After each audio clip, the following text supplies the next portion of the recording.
नमस्कार दोस्तों, आज की वीडियो में हम बैसाख मास कृष्ण पक्ष में पड़ने वाली बरूथनी एकादशी व्रत की कथा सुनेंगे। धर्मराज युधिष्ठिर बोले कि हे भगवान, बैसाख मास के कृष्ण पक्ष की एकादशी का क्या नाम है, उसकी विधि क्या है तथा उसके करने से क्या फल प्राप्त होता है, आप विस्तार पूर्वक मुझसे कहिए।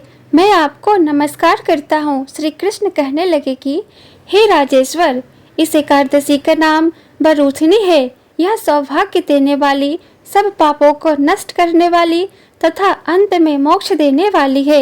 इस व्रत को यदि कोई अभाग्नि स्त्री करे तो उसको सौभाग्य मिलता है। इसी बरूथनी एकादशी के प्रभाव से राजा मानधाता स्वर्ग को गया।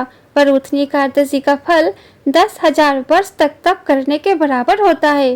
कुरुक्षेत्र में सूर्य ग्रहण के समय एक मन स्वर्ण दान करने से जो फल प्राप्त होता है, वही फल बरूथनी एकादशी के व्रत करने से मिलता है। बरूथनी एकादशी के व्रत को करने से मनुष्य इस लोक में सुख भोग कर परलोक में स्वर्ग को प्राप्त होता है। शास्त्रों में कहा गया है कि हाथी का दान घोड़े के दान से श्रेष्ठ है।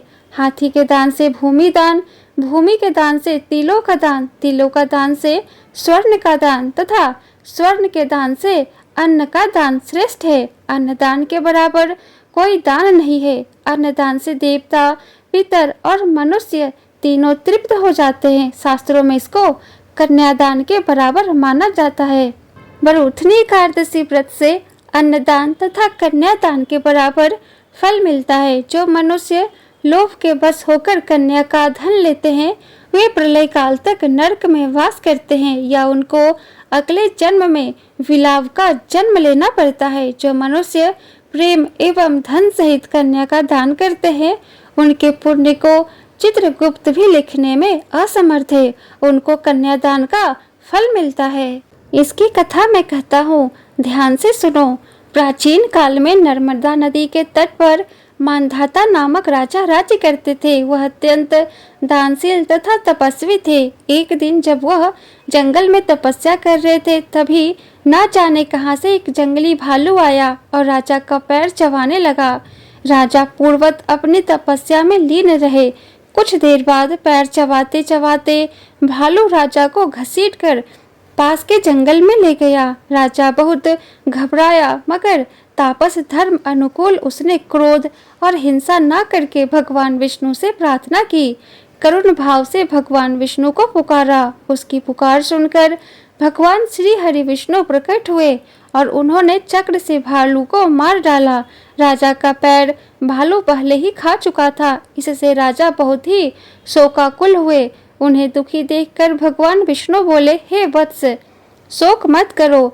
तुम मथुरा जाओ और बरूथनी एकादशी का व्रत रखकर मेरी वराह अवतार मूर्ति की पूजा करो। उसके प्रभाव से पुनः सुदृढ़ अंगों वाले हो जाओगे। इस भालू ने तुम्हें जो काटा है, यह तुम्हारे पूर्व जन्म का अपराध था। भगवान की आज्ञा मानकर राजा मानधाता ने मथुरा जाकर श्रद्धा पूर्वक बरूथनी एकादशी का व्रत किया। इसके प्रभाव से राजा शीघ्र ही पुनः सुंदर और संपूर्ण अंगों वाला हो गया। इसी एकादशी के प्रभाव से राजा मानधाता स्वर्ग को गए। जो भी व्यक्ति भय से पीड़ित है, उसे बरूथनी एकादशी का व्रत रखकर भगवान विष्णु का स्मरण करना चाहिए। इस व्रत को करने से समस्त पापों का नाश होकर मोक्ष मिलता है।